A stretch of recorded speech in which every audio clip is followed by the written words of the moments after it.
Good evening. I'm Ron Burgundy, and this is what's happening in your world tonight.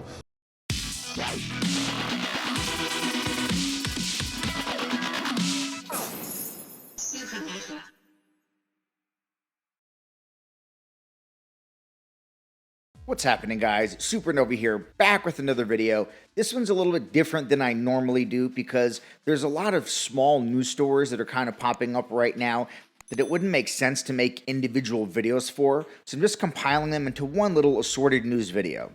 Now, before I get into the news, there's one thing I want to talk about, because I always get on Xbox guys for the dumb shit they say, or the things I don't agree with, or I think aren't correct or accurate, and right now I'm seeing PlayStation guys say something that I don't agree with or that I don't think is accurate.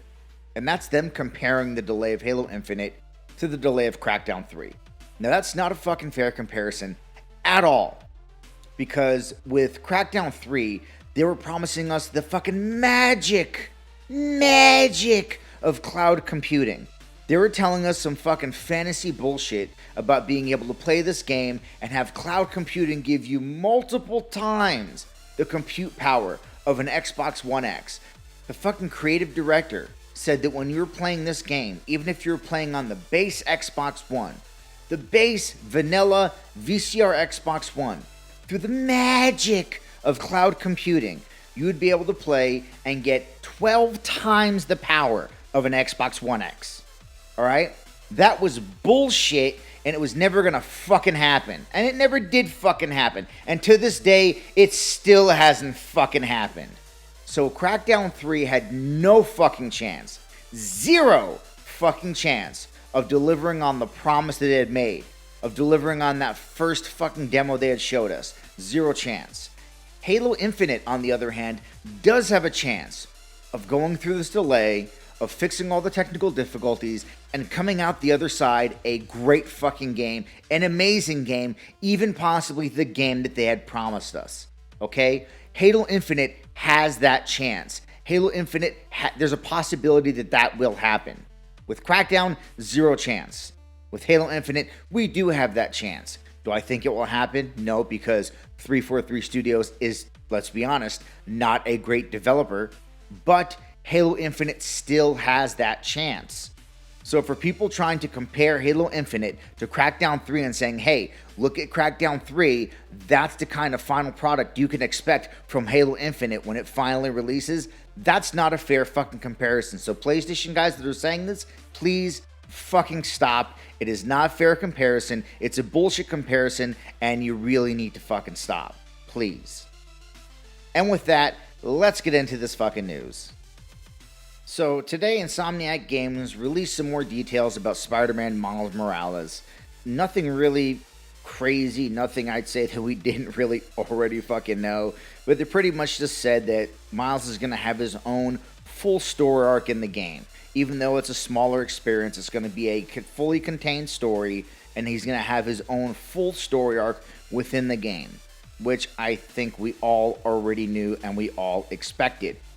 To all you fucking idiots calling it DLC and all this other bullshit, bro, it's just fucking DLC. Bro, it's just fucking Spider-Man 1.5. Not T-flops, yo. Dude, all of you people, shut the fuck up. Is it as big as the original Spider-Man game? No. It is a smaller contained experience, much like Uncharted: The Lost Legacy. And for anybody who played Uncharted: The Lost Legacy, you know that even though it was a smaller experience, it was a fucking amazing game with all the polish that you would expect from a full-size Uncharted game. And that's what I expect here with Miles Morales' game. I expect a Spider-Man game that is smaller in size, smaller in length, but still has all the polish and all the fucking pizzazz I would expect from a full-size Spider-Man game. They also released this fucking new picture of Miles Morales in his costume, which I think looks really fucking good. The graphics in the game do look really, really fucking great. But people seem to fucking hone in on this puddle saying, bro, look at the fucking ray trace puddles, man. Look at the fucking ray trace puddles. And I'm like, calm down, dude.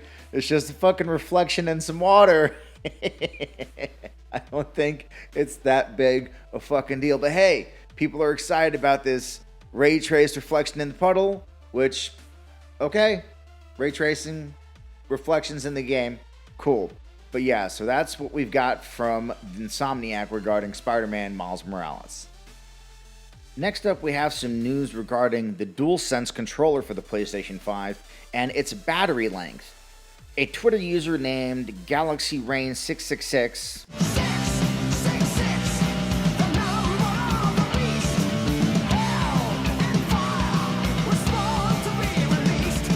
says the battery capacity of the DualSense is 1,560 milliamp hours, which is much more than the DualShock 4. The DualShock 4 battery is only 1,000 milliamp hours, so it's an increase of roughly 50%.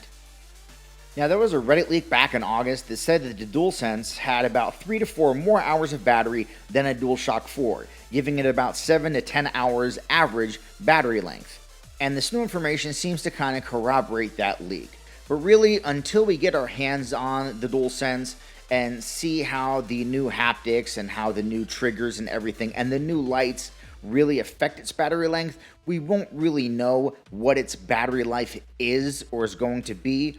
All we know is that the battery inside the controller is bigger than the battery that's in the DualShock 4. But like I said, with all that new tech in the DualSense, we really don't know what the battery life of that controller is going to be. But based on this information, people are estimating roughly about 7 to 10 hours, but we'll find out for sure once we get our hands on the controller. This last piece of information was actually pretty surprising. I didn't really expect, and it comes from a Forbes article that says PS4's Ghost of Tsushima is the highest rated game of the entire generation. He means console generation, but still, the highest rated game of the entire console generation.